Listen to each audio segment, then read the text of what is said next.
This whole year has been dedicated to training my quads. That was the goal for the year. Hit the quads, hit them hard, hit them like I've never hit them before, hit them often, and let's see where that takes me.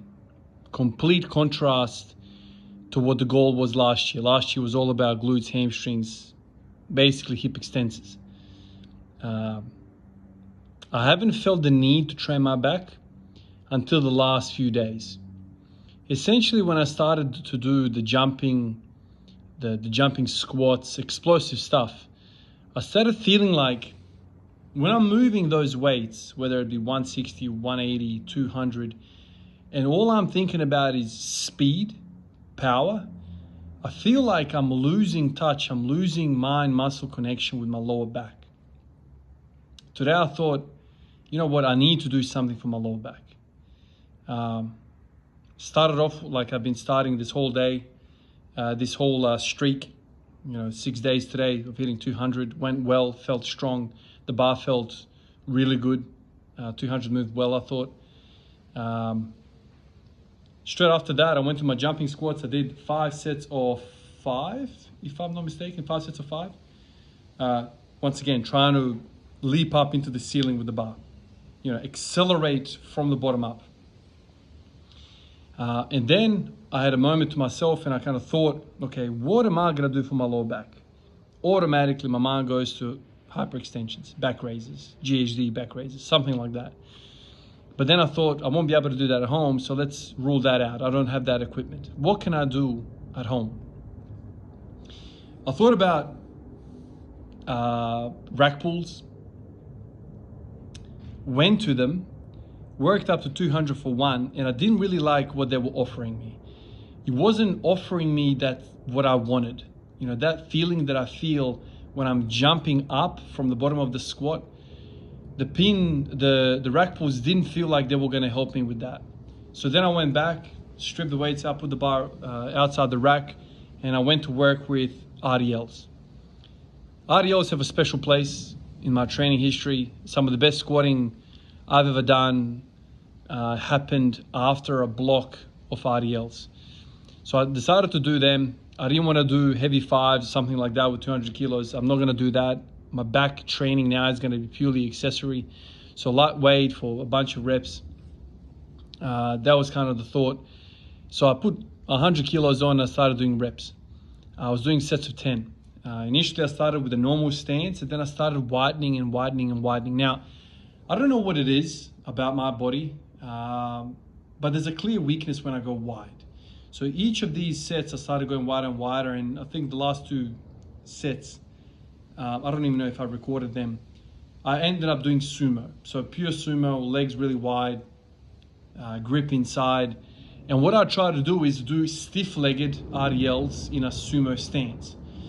The reason for that is that it's almost like I don't have any strength in my lower back, in my core. Something changes. I don't quite understand it. But when I go my legs wide, I feel like I lose some sort of positioning in my lower back. Whether it's because the hip flexors are stretched too far out of the comfort zone, I'm not sure what it is. But when I'm doing a deadlift, I feel so much stronger with my feet nice and close and underneath me. When my feet are wider than shoulder width, kind of that region and then further out, I feel like it's a lot of lower back pressure. And so doing RDLs in a wide stance, stiff-legged type of RDL, I feel like I was doing the weak stance that I have, and I'm also doing the RDL, which is hopefully going to hit the hamstrings and, tie in that whole, hip extension movement pattern, which I haven't trained at all basically this year. I think I've done a few things here and there, but nothing really meaningful. So that's kind of where I am with that. Power training is it's all well and good, but you have to make sure that you're not snapping spines. This is the thing, like when you are descending really hard into the hole, there is a tendency there to want to round your lower back, to have butt wink. But doing that and bouncing out of that position is very dangerous. Like the forces, say you've got 60 kilos on the bar and you want to jump with that 60 kilos. The weight is not 60 kilos, man. You are using speed. And so, when I'm putting all my might into that bar, that weight might as well be 180. So it's tricky stuff. You know, speed is a killer, and I keep saying the same thing, and I keep you know, stressing over the same things over and over again. Make sure you don't compromise your lower back positioning. The last thing we want to do here is go crazy with this power training and then end up injured.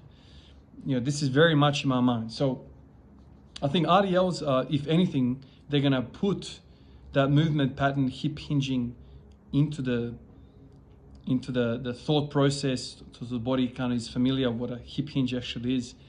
You know, I'm not doing a lot of deadlifting. I'm not doing really anything for that hip hinge. It's heavy quads, heavy squatting this year, lots of bodyweight squats. So I feel like I need to do something for lower back, but I can't offer that type of body part too much recovery points. Everything's going to the squats right now, basically. So it's interesting. It's interesting how sometimes the body makes you do what it needs. RDLs I like. They feel good, and I feel like I'm going to be very sore tomorrow. I ended up doing 4 sets of 10 with the conventional kind of wider stance RDLs, and then I did another 2 sets in the full sumo, where my feet were even wider apart, and my hands inside the legs. And out of all those, the sumo ones, I felt like they hit a different plane. I feel like they do more adductors, also hit hamstrings as well, and obviously a lot of lower back pressure for me. So anyway, that's kind of where I had my day. Another successful period of squatting. Felt very, very strong, very explosive. I seem to be recovering quite well, and these freaking jumps, man, they are really the best warm-up that I've had in my life ever. Better than pin squats, better than anything else I've ever tried before. It just really gets you going. It turns on all of the fibers that you need. The bar feels lighter, man. My 180 squat minimum, or sometimes it was even 170, 160, is now 200 every day. I can hit 200 every day as long as I warm up with that. It's a beautiful feeling to come in to know I know what to do to feel good every single day. It's a pretty cool feeling.